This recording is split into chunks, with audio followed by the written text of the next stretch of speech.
Hello everyone, Sky here. Today I want to talk about how it feels like playing Dota nowadays. Before we continue, be sure to subs and like for content like this. So recently out of curiosity, I'm looking at Dota 2 average player charts. Looking at the charts, even though it seems like Dota still doing well with the average like 400,000 player, and most of the time peak like 700,000 player. Player base itself never really grow at all, not since 2014 at least. And I know 400 to 500,000 average will not considered as dying game, but for Dota, it is. Let me explain. Since launch in 2012, Dota 2 gained massive player gain from peak 100,000 to 1.2 million in February 2015. It's really good for free online game to have this many player. Most of these players coming from Dota 2, Hon, or League of Legends that already have basic of what MOBA is. But for new player, it's really hard to get into, and there's few factor and why it's hard to get new player for Dota 2. And number one factor is hard mechanic and learning curve. Not like other MOBA, Dota 2 not just require understanding of what hero does, but the item itself have so many use. More than 100 heroes and more than 200 items, it can be easily overwhelmed. Also, there's mechanics such as creep blocking, stacking, last hitting, tower or creep aggro, and so many decisions like best time to push, rotate, ganking, what item to build first, and so many more. Other MOBA like Mobile Legend or League at some extent have some difficulty and understanding of the game, but none close at Dota level. That's why they have more player because it's easier to understand and get into. Number 2 is toxic fanbase. Just like any other massive free online game, Dota 2 also have this type of player. I'm not talking about rare encounter. In Dota, almost every single match is hell, especially in CEA region when there's so many country with different language swearing at each other with their own slang. It's sad even in unranked, people literally harassing teammate, and that's why it's hard for new player to play and test their skill. And this problem is not just in low MMR, it's all the way up to high MMR. So I guess the toxicity not because the skill issue, it's like mental issue.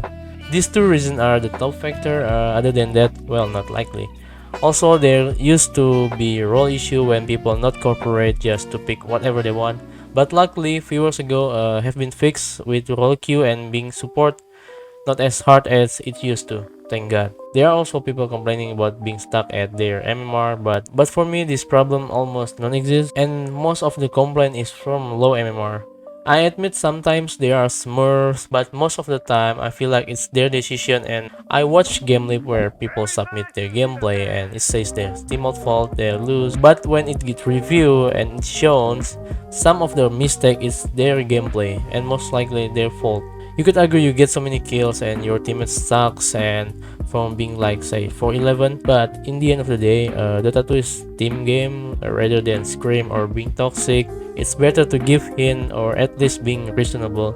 And if they don't listen, just move on. It's only a game. I myself been playing for a long time since 2014 and stopped around 2017 because of college and work. Still playing from time to time, but not as much. Then I completely stopped for like 2 years. I have more like than 5,000 hours on the game, so it's not like I don't know what I'm talking about. Then after 2 years break, the time that I come back, I feel like Dota is not good for me. I realize it just makes me feel rage, angry, and bad mood all the time. So that's why rather than playing ranked, I play a lot of arcade and custom game. It's more fun and stress-free, even though there's still some player raging over custom game, and I find it weird. So I think it's safe to say Dota feels like your ex-girlfriend.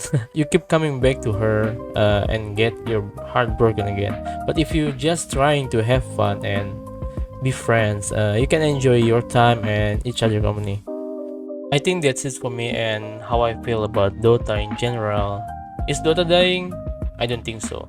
Maybe in 3 or 4 years from now, when there's no new player, only the player we grew up with. And that's why Dota feel like home, because maybe you don't realize this, but at some point we keep meeting the same people in the game because of it. Anyway, thank you so much for watching and see you around and goodbye. Peace.